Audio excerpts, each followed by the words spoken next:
Super-quick computers and advanced mathematic formulas have largely taken over trading on the financial markets from human beings. Algorithms, which seem to have a life of their own. Algorithms secretly lie waiting for the moment that your Apple share or your pension money gets on the market. The only ones who understand this system in any way are its architects, the algorithm developers. Chaim Bodek is one such algo developer. After finding some strange wrongdoings, he sets out on a personal crusade against this elusive system. It's a step that goes directly against the unwritten Wall Street code of silence and secrecy. This is what's in store for you. There's kind of a rule: never blame other people, never blame the market, never blame the other trader. It's always you. Your code, your code is wrong. If you're on Wall Street, you would just assume you're being ripped off unless you're the one doing the ripping off. You know, on Wall Street, you know, we talked about the culture of secrecy. You just don't go to the SEC. This is Backlight. Welcome to the twisted nooks and crannies of our financial markets. This is all about just a 1 cent move in the stock. That's all it is.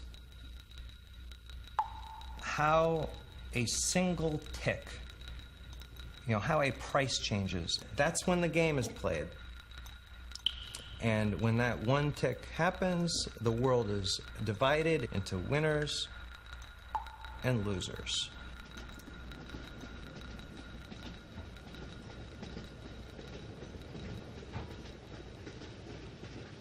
The machinery behind our financial markets, consisting of mathematical models, data centers, and miles of fiber optic cables, is disguised by technological complexity and secrecy.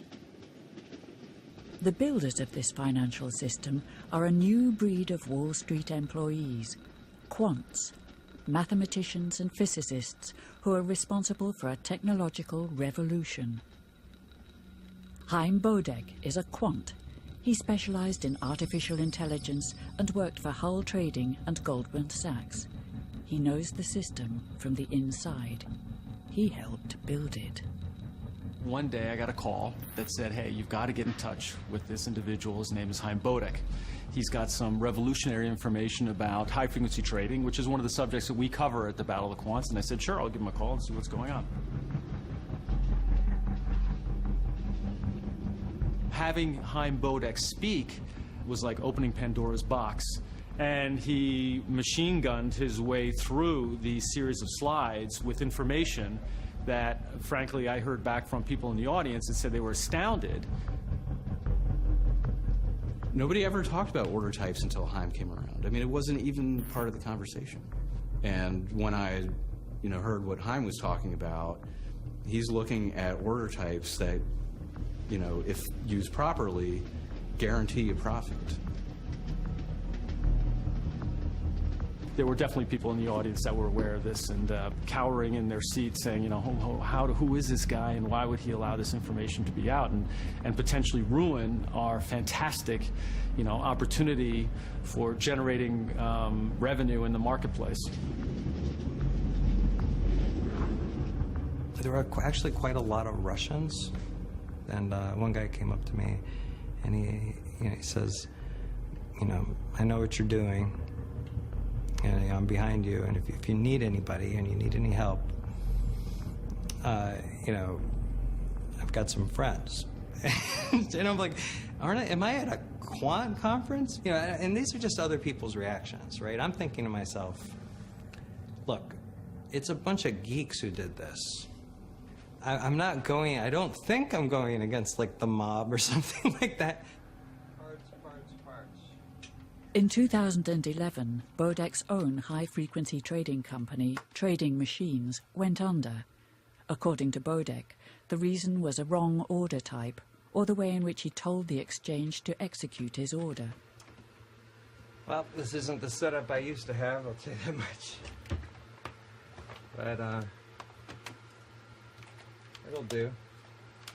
When we launched Trading Machines, We knew which machines we were faster than.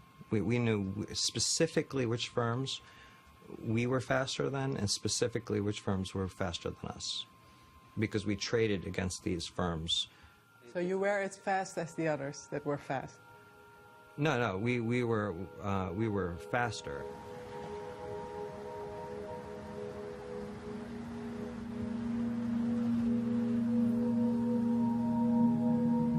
You can take a time frame of 1 second, and it looks as if it's a lifetime of trading between these algos that you never even see. It was Bart C. Kellerman who invited Chaim Bodek to tell his story at the Battle of the Quants, a recurring event where quants discuss high-frequency trading, amongst other things. When you buy a stock, you buy it at a price, and then for the next person to buy it, they have to pay more. So that margin was the advantage that a lot of these HFT organizations could take advantage of. Now, it's minuscule in terms of the amounts, but when you do it millions and millions of times, it creates tremendous revenue over a period of time. 10 years ago, these quants would write a model, put it out into the market, and basically go to the beach and relax. And they'd come back at the end of the day and they'd count their money. Bodek wrote an algorithm for trading machines that would generate a guaranteed income, a money machine that weathered the financial meltdown of 2008. But then, from one day to the next, the algorithm stopped working. I started seeing behavior on certain exchanges that just was odd. You watch this algorithm and it's cannot trade, even though it's moving the price and it's trying to trade. You're like, why can't it trade? No one will trade with it. I'm going back in time and forward saying, what code changed? We have a million lines of code. The pattern I'm seeing is completely inconsistent with every single bug I've ever seen in that area. There's kind of a rule: never blame other people, never blame the market, never blame the other trader. It's always you. Your code is wrong. It took 12 months. 12 months from that date until it was explained to me, and it was explained to me by a person. That's why I didn't discover, probably why I didn't discover this for so long, as I sat there trying to figure out what we did wrong.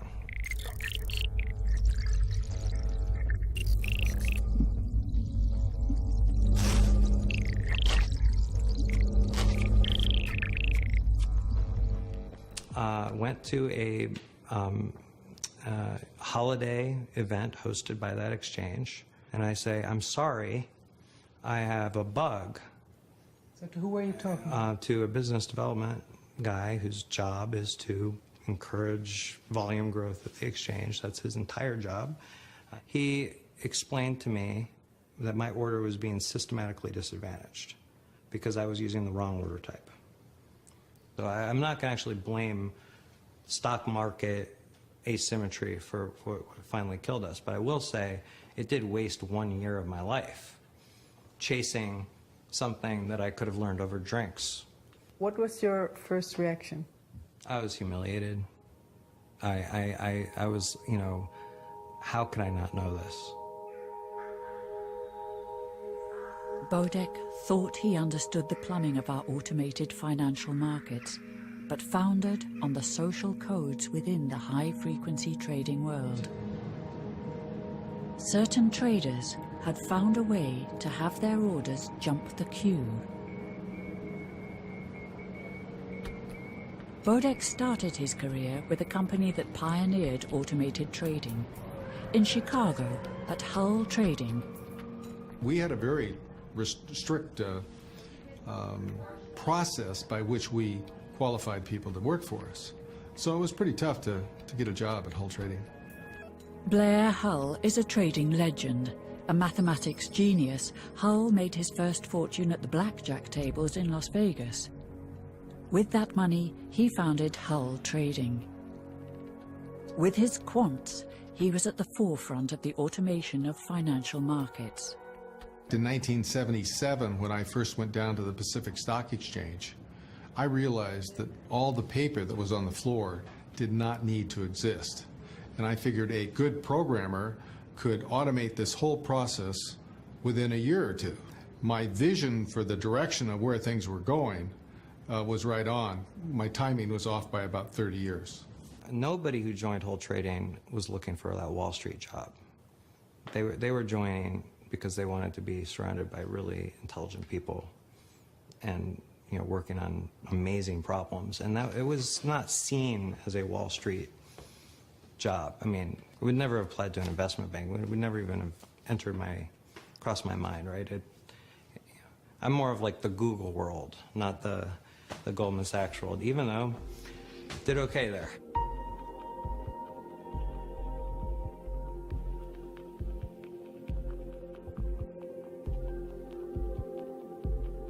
Our search for the origins of the technological revolution that has taken place in financial markets over the past few decades leads us to possibly an even greater trading legend, Thomas Pettefi.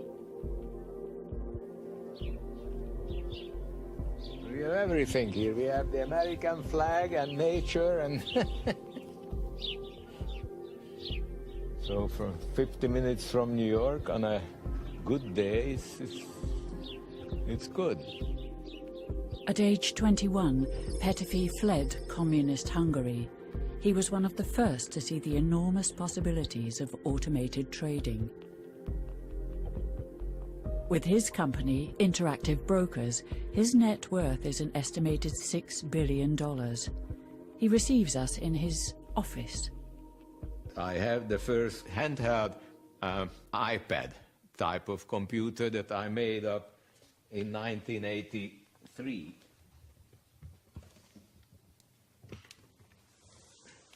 That the people used on the floor.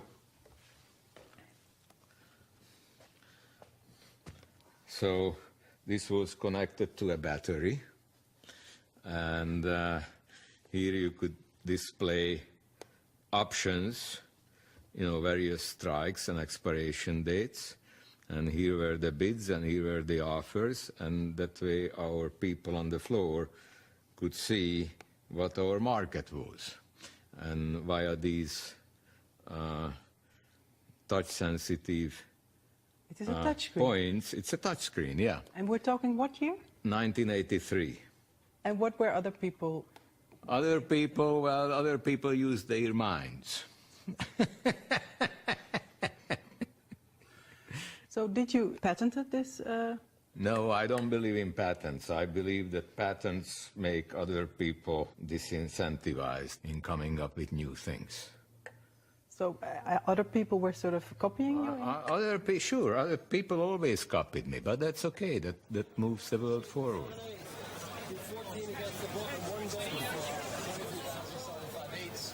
You could have a computer on the floor in the early 80s, but you could not have it directly connected to a price feed. I had my computer in the office, and I would go up the elevator, get my computer run, come back down, execute trades, and walk around the floor, and then I'd go back upstairs, do a computer run, and come back down. So I couldn't actually have real price feeds coming in. In fact, the first time that we had option quotes on the floor, in order to input the S&P 500 price, we had what we called a human ticker. And that's the person that looked at the screen and put the price up or down to make sure it was the exact same price. These are the rules that the exchanges had to make sure that people did not move ahead with automation. So we devised a way to splice into the wire that was that the keyboard was connected to, and we put in keystrokes via computer, so we were much quicker without having to use the keyboard, having to have people sitting there using the keyboard. So this NASDAQ official came and he saw this and he said, well, you can do that. I said, why not? He says, well, because look at the rule. It says that all orders have to be input by the keyboard. So we decided to build a overlay over the keyboard that had pistons, rubber fingers that would go up and down and type, right? And the only problem was it was very loud. So it was really typing like and so the next time the fellow who comes in again and he hears this crazy noise and the orders flying in and out so he didn't know what to do. And he just looked for a while and then he went away. And then we never heard of him again. In the 90s, the Wall Street establishment realised it's falling behind in the technological revolution. Just before the turn of the century, Blair Hull sells his company, including his employees, to investment bank Goldman Sachs for $500 million. Having Hull being acquired for me was like getting in the back door of Goldman, and we kind of joked about it at Hull often. We were all given personality tests, and the personality type I got was basically your mad scientist personality. Okay, is there a goal here? We need some more vinegar, Mom. So maybe it was about a period of 9 months where people were concerned that I was, working at a bank. I spent a lot of my life and my childhood surrounded by physicists at physics labs. What did your father say when you went to I don't think he was that thrilled about Goldman, actually. People in that world had, were exceptional. I met, I just remember these parties, little get-togethers I go to, and I'm like 8 years old, and this guy won the Nobel Prize, and this guy won the Nobel Prize. Come here, son, shake both their hands. These people believed, and keep in mind, some of them created nuclear bombs, right? These people believed that science was going to make a better world, and that the way to make a better world was to understand and to create and to discover. And I'd say the people in that world would look at the world of high finance and say, if you're that smart, why would you do that? Making more money than the other guy, is that really what genius is about? The collective brain power of the mathematics and physics geniuses that have chosen to work in finance has led to 70% of trading now being automated and 50% taking place within milliseconds. What's called high-frequency trading, or HFT. High-frequency trading has nothing to do with economics. It has everything to do with understanding how networks operate, how they fail, how to make them fail in your advantage, how to make them fail in your advantage without being detected. Eric Hunsader's company, Nanex, sells financial data. Out of curiosity, he researches abnormal patterns in financial data flows.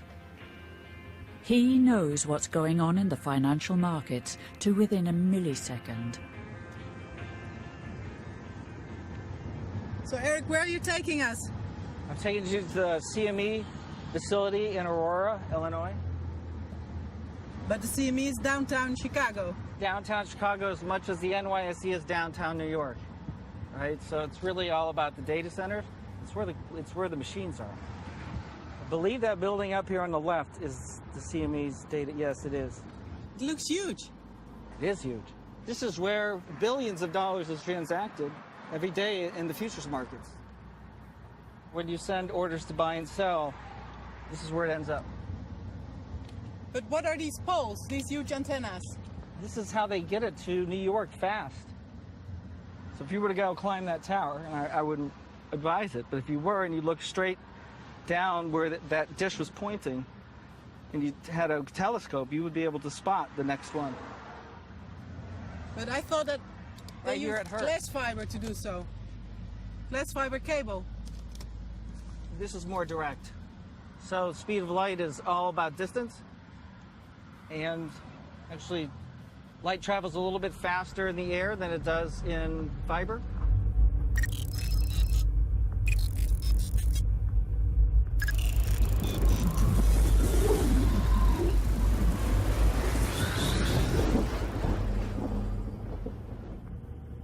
You know, one nanosecond faster, one clock cycle faster is all you need to be. You just need to be faster than the other people.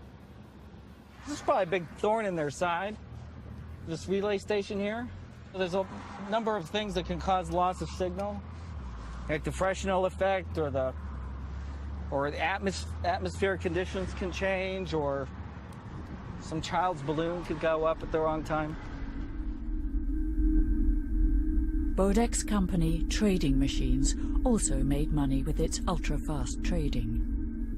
If it was really an equal match, and I had lost fair and square, I would have beaten myself up, I would have nursed my wounds, I would have actually been quite humble about things.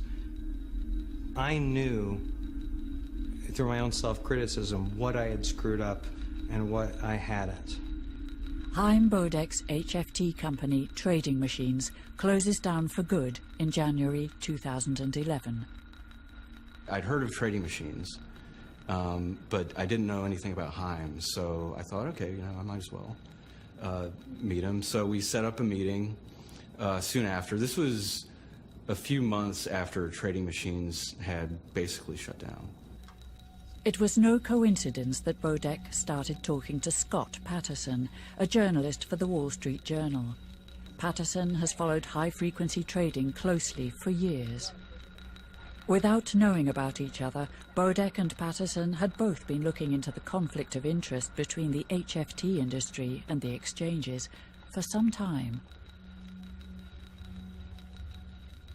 We did meet at Starbucks in Midtown Manhattan, and I remember distinctly at one point near the end of our conversation, Haim said something about there being something in the market that's rigged, and he thought that it was in part responsible for what happened to Trading Machines. But I actually had a full organizational chart with every single head count, one of the top HFTs in my bag, and other, you know, things that were part of my business intelligence. And he had done a lot of work on it, but it was very vague. So you gave him this pile of documents? Well, I let him look over my shoulder. I said, you have to tell me what this is, because so many times in my career I've talked to people who have said they know about something that's, you know, potentially illegal or something rigged somewhere or another, but it's just, I never really get them to go beyond just to something that's really vague.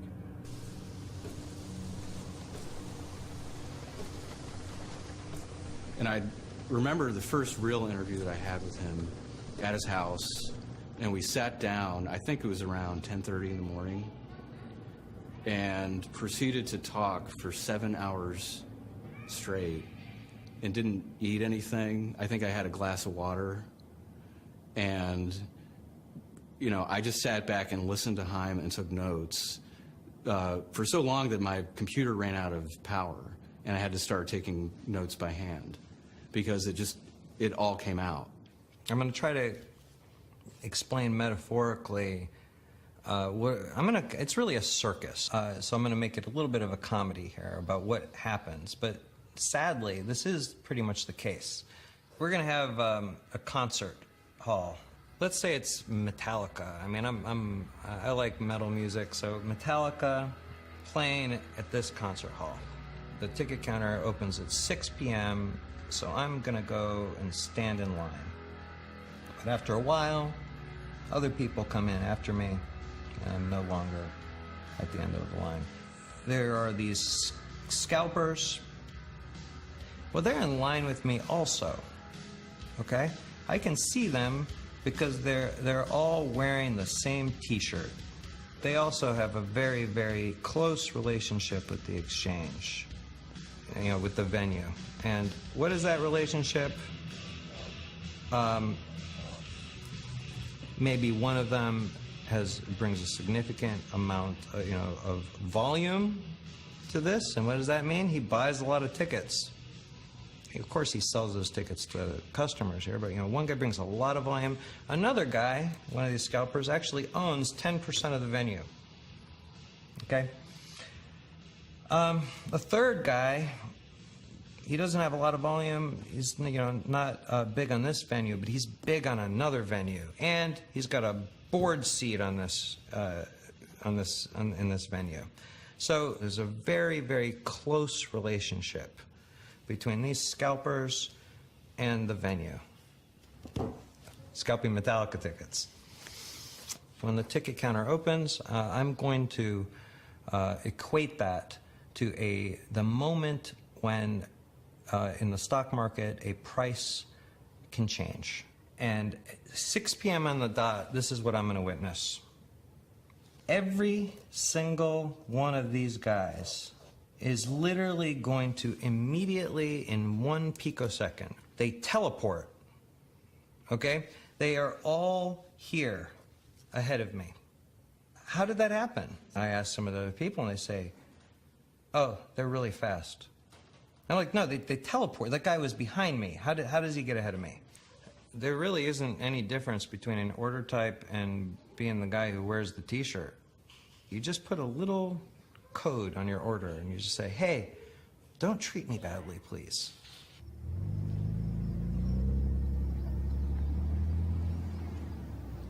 So how did you get in contact with Haim Bode?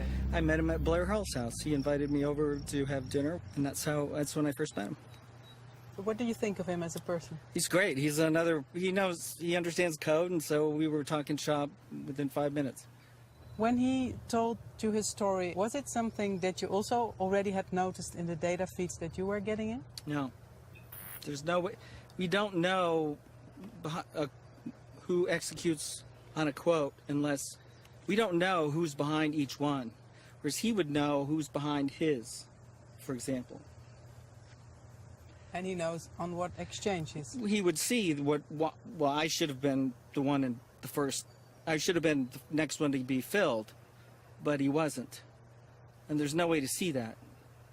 No, once I was told, it was so easy to figure out the rest and fill in all the holes. But if you don't actually know that there are scalpers out there who are going to use special order types to queue jump you, and then they're going to buy all the tickets, and then they're going to sell them back to the guys in the line. If you don't know that that is a significant amount of the trading that occurs on an exchange, and if you don't know the mechanisms by which it occurs, it's, you believe what you see on the price feed. So who set this up? It's not a business guy who designed these features. Only a few people out there who have really have the technical competency to design these features. Less than 10. 10? Less than 10, way less. And you know them all? Not personally. Well, I know many of them personally. I don't know all of them personally.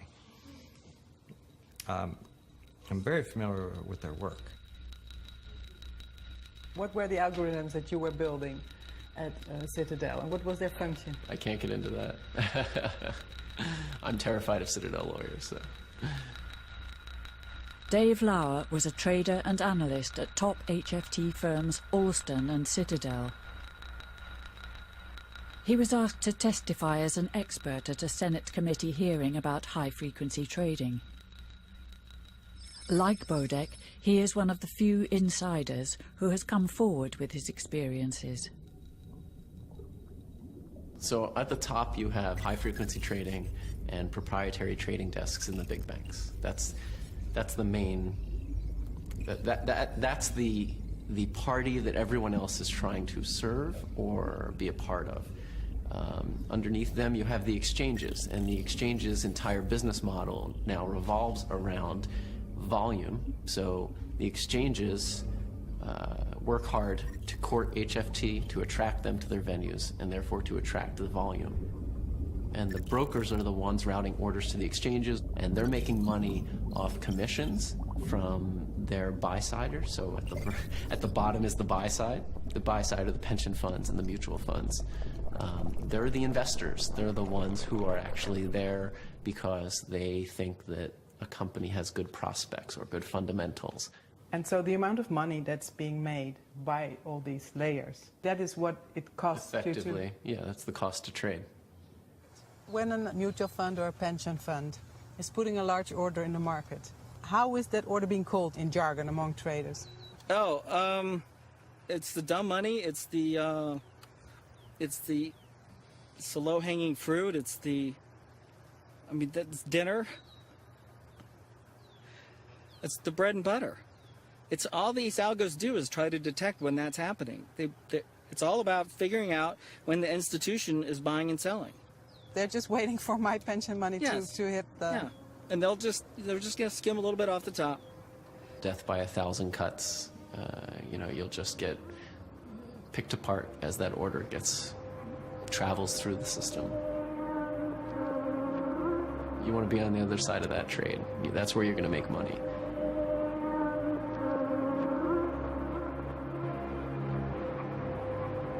It's just how it's been for a long time, so I think most people are just used to it and they don't question it. And they probably just assume they're being ripped off. That's sort of, if you're on Wall Street, you just assume you're being ripped off unless you're the one doing the ripping off. Basically, the people whose money is in the large pension funds and investment accounts, they do not understand what is happening. If they understood that it is their money, that basically the banks are taking from them and report it as profits, then they would do something about it. But the problem is that it's too complicated for people to understand.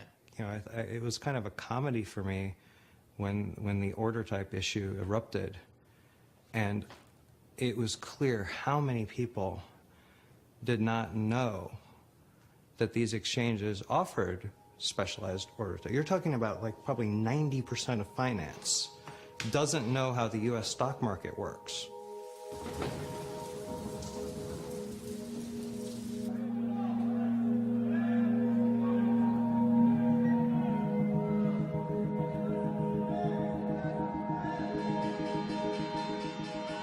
The exchanges were originally owned by the brokers, and they would bring new companies to market in the exchange in the hopes that the brokers would then be able to market those new company shares to their customers and get a fee for doing that marketing.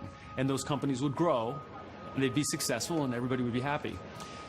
What's changed, though, in the whole scheme of things, is these exchanges have now been taken over to a large extent by investors, private equity companies, not necessarily interested in growing small companies and going public, but instead just generating a monthly return. High-frequency trading provides a fee for every trade made. So the more successful and more frequently somebody trades, the fees generated from that went back into creating a profitable exchange. These high-frequency firms, they thrive on complexity because of everyone, they understand it the best. They understand, because that's their business, is to study market structure, to understand inefficiencies in market structure and exploit those. Exchanges have changed, from places where companies attracted investors to data centers where wars are waged between algorithms that trade with each other at the speed of light. A hidden world where, during a sudden implosion, the infamous 2010 flash crash, $862 billion evaporated within minutes on American stock markets. Wow! Almost 1,000 points! We call this a capitulation! They're gonna probably halt trading! We can't stop the selling! The flash crash was an event for me that it was a defining event. There was no way for me to ignore that. I was on the high-frequency trading floor. Things were going pretty normal. I mean, as normal as it can be. The market was down 2.5%. There was riots on TV in Greece, and every time they showed the Greek riots, the market would drop a little.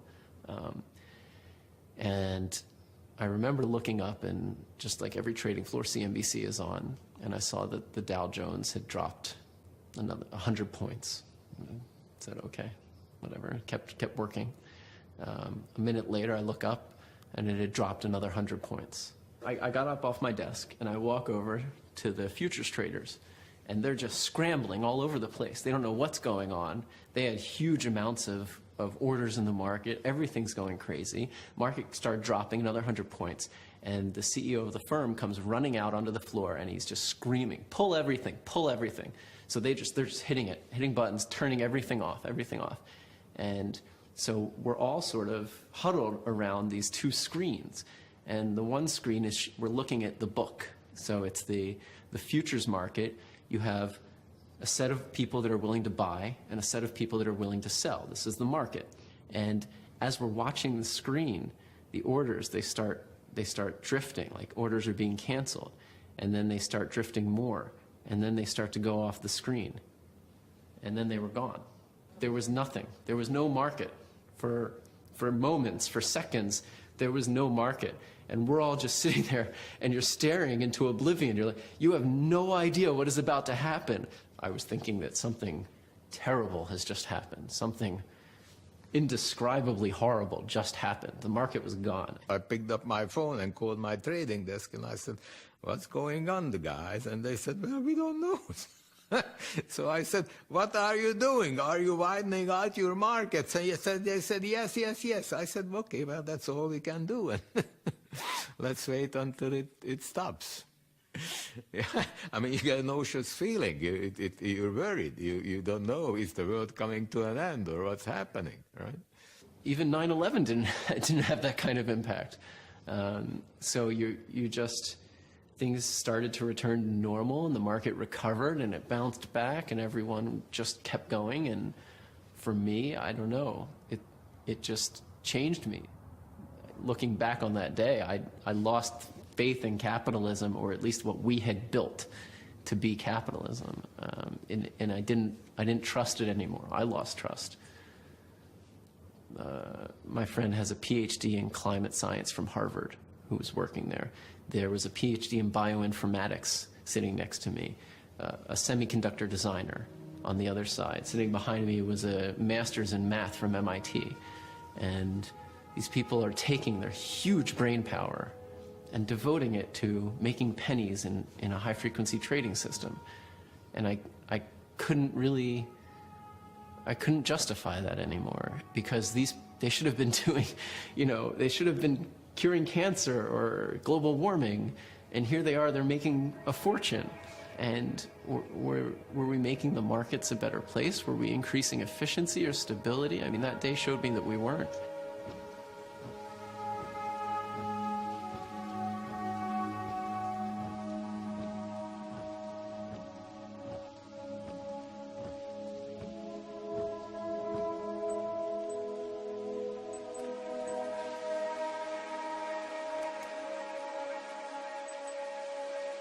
Spike up on $9, guys, $9.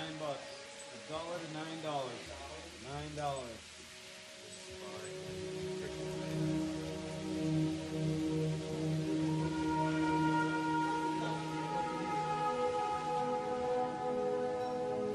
It supported the VWAP and everything, and it just popped.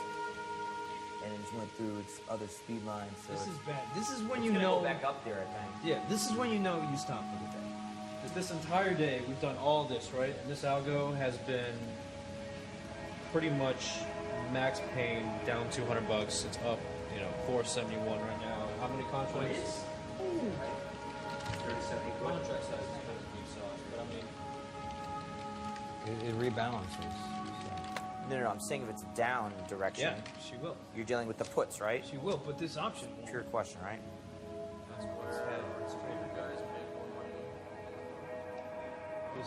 Oh, the market's closed. Hey! I just bought this Facebook and now I got an overnight. What an idiot. Yep. What a herb. Alright, so I'm overnight. 500 contracts. What do you think you were doing? On Facebook. 5 minutes left. Dude, I thought it was like 3 o'clock, man. So essentially, we run a hedge fund out of here. We pretty much manage a community of traders. We bootstrapped it from nothing. I'm from Los Angeles, and our head trader is from Boston. We decided to come out here and try to make a killing for ourselves.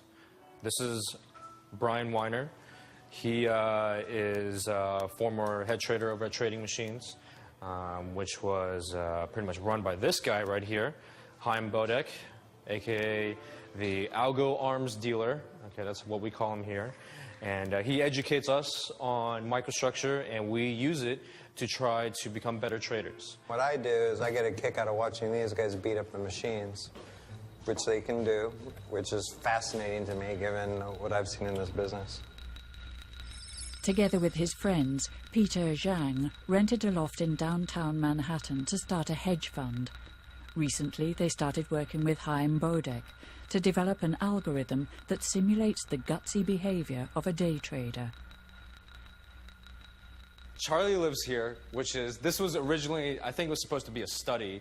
He's now turned it into a rainforest jungle, and he lives pretty well, you know. Obviously, he's got his own fan, he's got his own bathroom, it's cool.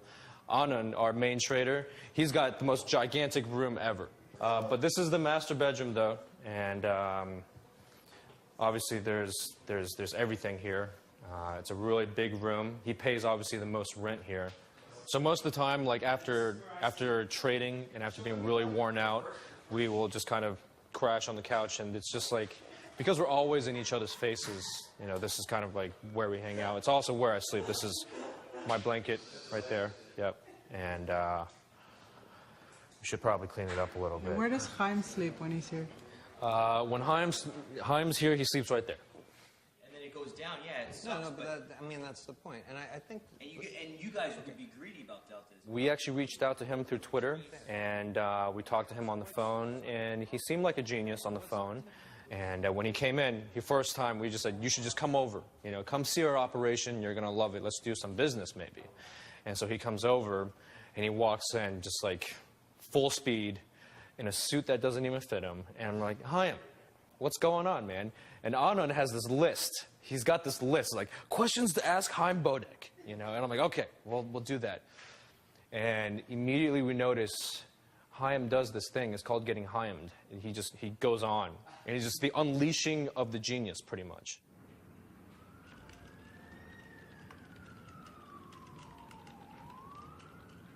He's certainly respected. He's very experienced. He's got a very impressive background. But it doesn't take away from the fact that he was a high-frequency trader and his systems failed.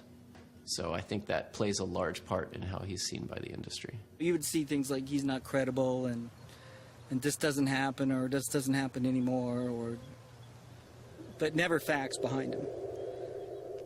After talking to journalist Scott Patterson, who later publishes Bodek's findings in his book Dark Pools, Bodek decides to go to the American stock market regulator, the SEC. You know, on Wall Street, you know, we talked about the culture of secrecy. You just don't go to the SEC and tell them about the, you know, inside workings of Wall Street and how things really operate. That's just, you're a pariah if you do that. And I'm thinking to myself, you know, this thing's going to go away. Someone just has to open their mouth. It'll go away overnight. It's a few lines of code to comment out the primary alphas. It's all artificial. Bodek's complaint is taken up by stock market regulator SEC. The investigation has been going on now for 2 years. The SEC will not comment on its progress. The SEC has not taken action, and it's been a couple of years now. And they have certainly shown that the inclination to fine exchanges and to make sure that things are being run as they should be.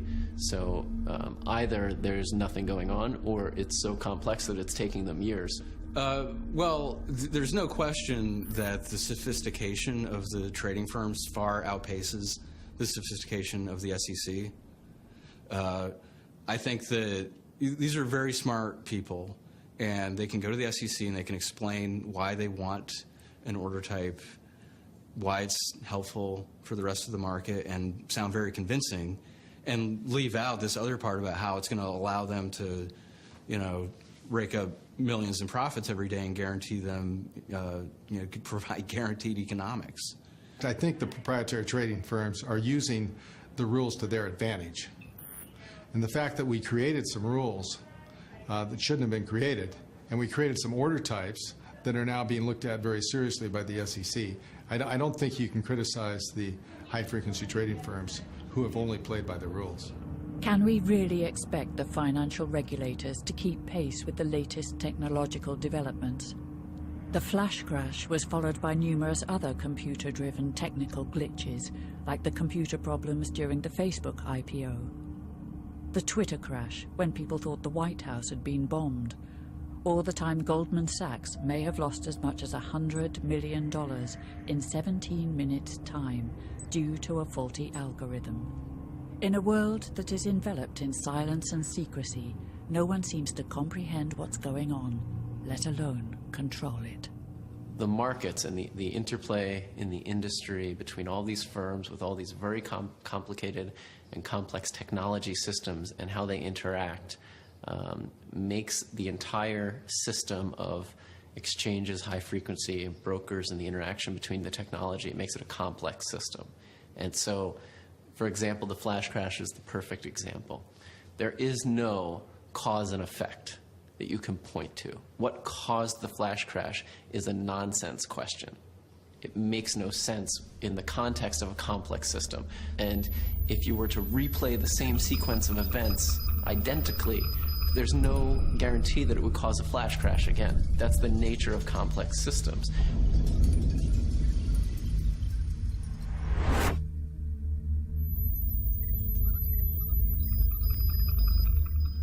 Is it the correct remark that a lot of insiders don't understand the markets?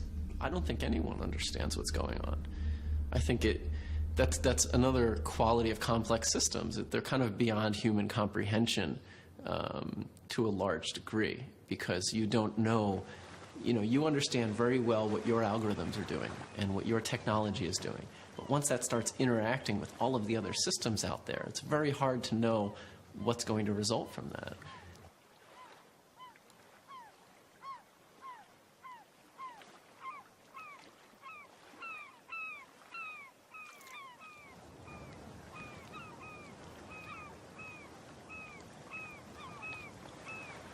So what did your father say when you told him that you would become a whistleblower and that this happened to you? It is more consistent with the value system that I was raised with. He didn't say to you, I told you so? I do think that it was consistent with his view on how finance operates. When you make the front page of the journal, I guess you're supposed to keep copies. Here on the bottom, for super fast stock traders, a way to jump ahead in line. Look, one thing about the culture in Wall Street is I don't think people realize how fear-oriented it is. There's all these people in Wall Street who think that they are so strong-willed and so deserving. But if you go look at a day-to-day, the day-to-day life is constant fear. You're afraid if you're playing the wrong music when you drive into the parking garage. Literally. Yeah, it is so. There's so much fear. It's such a hierarchy and such a pecking order, especially in the investment banking world. What I did is the scariest thing and manageable to them, right? The idea of being in financial distress, the idea of having your reputation sullied, being rejected, is their worst nightmare.